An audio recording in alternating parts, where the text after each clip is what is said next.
KXLY4 Make It Count election coverage now continuing our series of interviews with the candidates for elected office both here in Washington and North Idaho. We're joined tonight by Washington Republican Gubernatorial candidate Dino Rossi. Mr. Senator, we appreciate your time. Thank you. It's a busy road for you. We know you're in a tough rematch with Governor Christine Gregoire, especially after the 2004 election. What would you say is the number one thing that's different this time around? Well, last time when I started, I was a senator from Sammamish, Washington, and I had 12% name ID statewide. Most people in the state thought Dino Rossi was some kind of wine when I started last time. So we started off with name ID, and it's just been remarkable what's happened. 68% of our contributors are new to the campaign, people that did not participate last time. There's just a whole lot of folks last time voted for me but didn't think I had a prayer because the last Republican governor spoke at my college graduation. I'm not that young. And so this is very different. People realize after 3 million votes were cast, it came down to 129 votes, and they could be part of this. And which is why we have, 52,000 contributors, more individual contributors than any campaign in Washington state history. This has turned into a citizens movement. So the recognition, big huge. difference from last time. Yeah. Been a lot of negative campaigning on both sides of this race. The governor has taken particular offense to an advertisement run by the Republican Governors Association that basically accuses her of losing track of 1,300 sex offenders. Two things. Do you think the ad is fair, number one? And two, would you commit tonight to pull down all negative ads if your opponent were to do the same thing? Well, first off, those are independent ads of which I have no control over. I don't tell them what they can do and what they can't do. That's why they call them independent expenditures.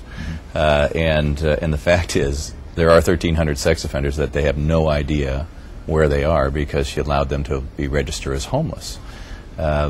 Which is why I've been endorsed by over 15 different police guilds, police unions, including King County and the Seattle police departments, by the guilds. And the Seattle and King County are the two largest police unions in the Northwest.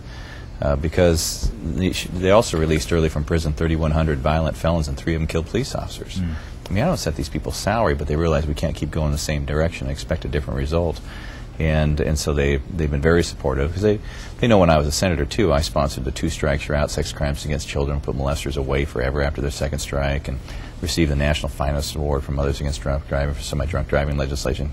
So before I started balancing budgets, and that's what most people know me for, I worked on a lot of different law and justice issues.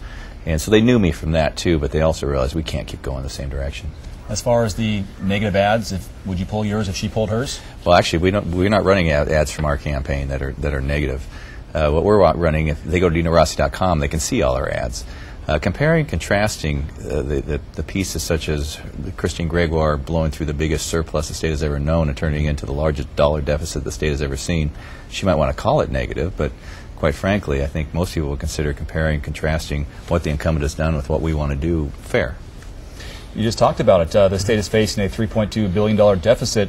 Whoever the next governor is will have to face that head-on. Specifically, if you can specifically, what's the number one thing you would cut out of the budget to help ease this strain specifically? Well, what I did last time, I was chairman of the Senate Ways and Means Committee in 2003 when we faced the largest deficit the state had ever seen. And I'm the guy that balanced the biggest deficit in state history without raising taxes and still protected the most vulnerable people in our society. I'll use the same framework. What I did was thousands of decisions. It wasn't one thing. It wasn't 500 things. It was thousands of decisions.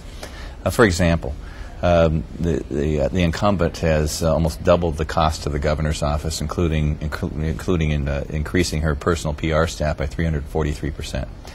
I think you have to lead by example. So day one, I'm going to reduce the size of the governor's entourage.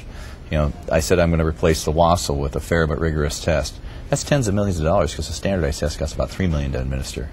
All these things add up. The things I did when I balanced the budget last time, I told the state employees, okay, you know what, we're not going to training conferences and retreats at the Skamania Lodge for a couple of years. Of course, I was the bad guy. Millions of dollars. I said, we're not going to buy new cars. People in my neighborhood are going to drive it for more than 2 years. $8 million. Boom. Every one of those decisions. So it's not just one thing then? Thousands of things. Okay. A series of short answer, yes or no's. We're kind of running short on time here. Same questions we asked the governor, yes or no if you can. Do you think Washington State is headed in the right direction? I think it's in the wrong direction. We have one of the highest small business failure rates in America, and that's limiting opportunity for the future, and that's why our unemployment rate's at 6%, which is higher than when she took office. You talked about, would you commit tonight to not raise taxes when governor? Yeah, exactly what I did when I was. Nobody should feel guilty that they aren't sending enough of their money to Olympia. We're spending $33 billion every 2 years in the state of 6 million people. So anybody out there is feeling guilty, let me absolve them of all guilt right now. Use it more efficiently. How we spend the money. Should the state legislature have to approve tax increases with a 2/3 majority? You know, I support that initiative. I know Lisa Brown's trying to overturn it right now. The reason she's trying to overturn it is because they want to make it easier for Christine Gregoire and Lisa Brown and the Speaker to raise taxes. Okay. Will Spokane's North-South Freeway be completed or fully funded at the end of your time in office? Yeah, I've said we're going to build the North-South Freeway. Folks they've been promised this since 1946, and every time I get a gas tax jammed down their throat, they say, I will take care of it. It never happens. If they go to DinoRossi.com, they can see my entire transportation plan. And that's the #1 project I enjoy talking about all across the state. So will it be finished by the time you... Well, we're going to start every project, all 9 of the major projects, in my first 4 years, and have them completed, obviously as soon as they can be completed. It depends on when you start it, though. We're going to start all of them within the first 4 years. Does the state government have the responsibility to pay for or offer health insurance to all of its citizens? The best thing we can do is make it more affordable. I want as many health insurance companies in this state chasing you around for your business as we can get them competing against each other. Right now, we've chased most of them out because we have over 51 different health care mandates and the health insurance company has to abide by before they can come here. Idaho has about 14 different mandates. They have a lot more companies to choose from. Okay. I think you ought to choose what should be in your plan versus some bureaucrat in Olympia you've never met before deciding for you.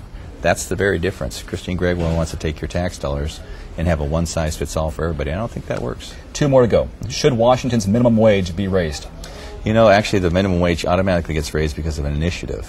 What the incumbent has come out with false ads saying that I want to lower the minimum wage by $1.50. What I said, and when I said you bet to a question that was asked, was I said, you bet we should have a teenager training wage for anyone under 18 so they can get their first jobs, so there'll be more jobs available for teenagers. And somehow she has people on TV that are 50, 60, and 80 years old saying, I want to lower the minimum wage. Completely false.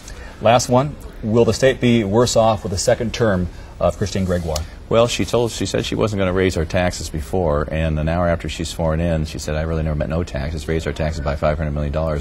Now she says at the spokesman review that she favors a state income tax. I think I'll let these folks decide if they want to believe her again that she isn't going to raise taxes. All right. Okay. Thank you very much, Dino Rossi. Thank you for having me. Appreciate your time. You bet. Best of luck to you. You bet. Thank you.